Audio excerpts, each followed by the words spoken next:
I mean, it's a thick skin. It's a tough nut to crack, a Yeah. hard No, fruit to open. yeah. And then once you reveal it inside, there's still a knack to getting the seeds out. So talk to us while you do it about Okay. what the technique is. All right. So we typically refer to the top of the fruit as the crown, where not the stem part, the top of the what.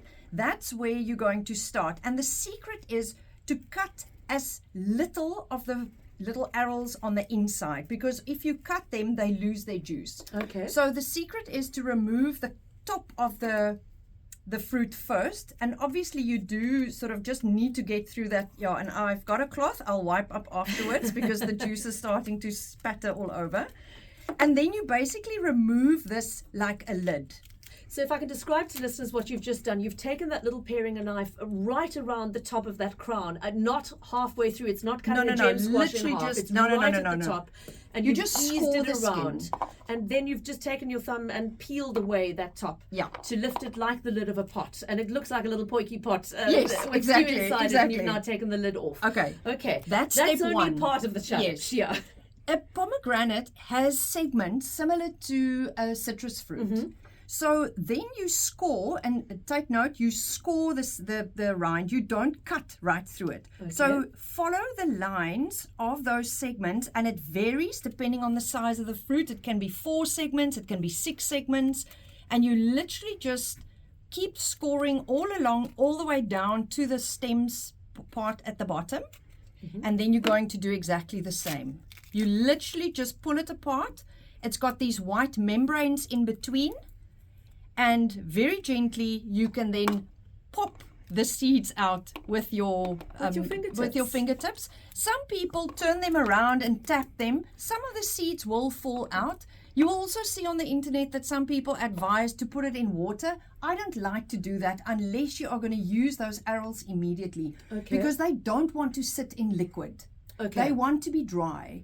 So if you now made the effort of removing all of these, and it is a bit of a labor of love. So you remove them one by one, trying to avoid the white pith. And then I want to pass some of this around so that you guys can taste the ones that looked anemic to you, that they are not they're anemic. not. Yeah, I mean, I can see the rubies are the deep ruby red I would Yes. expect from a very much redder skinned pomegranate. And the Yeah. white pith tends to be bitter, like a citrus, so Okay. don't include that. And obviously, as you can see, I mean, they literally pop off in clusters. Whoops, not that. And then they are ready to use. If you seeded it like this, I would recommend that you put it in a bowl and refrigerate it, or you Okay. can freeze them. Avoid having, they freeze beautifully. I can explain how to do that just now. Okay. But you don't want them to sit in liquid. So if it is a very juicy, messy business when you take the seeds out, I would dab them a little bit on paper towel and Okay. then put them in a dry container. Even the same applies when you buy a container with arils in the shop if you didn't get fresh fruit. Yeah. Sometimes you'll see it forms liquid at the bottom. Try and remove it from that, pat it dry and keep it in your fridge. And then you can freeze them, the arils, put them in a single layer. There's a taster Okay. for you. Thank you so much.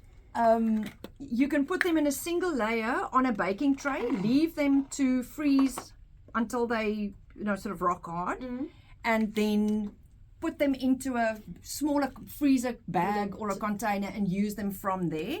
They will, obviously, as anything that you've frozen, bleed a little bit, as we call it, when you start using them. But be mindful then of how you're going to use them. Stir them into yogurt or have them on your breakfast or whatever the case may be. But the fresh arils are obviously first prize. These are gorgeous.